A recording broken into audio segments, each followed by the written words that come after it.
about what tools are being used in RC. It's a little red here.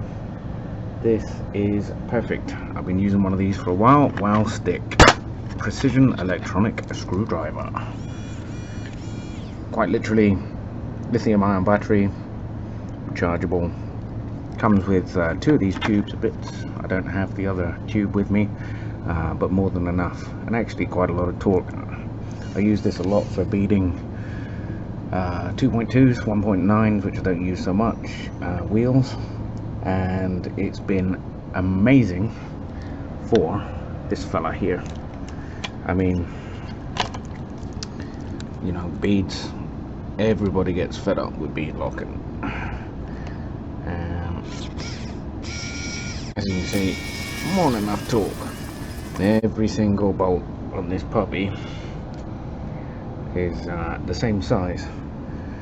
So yeah, Wowstick, get one. It's not a bad tool. Wine o'clock. Yeah, baby.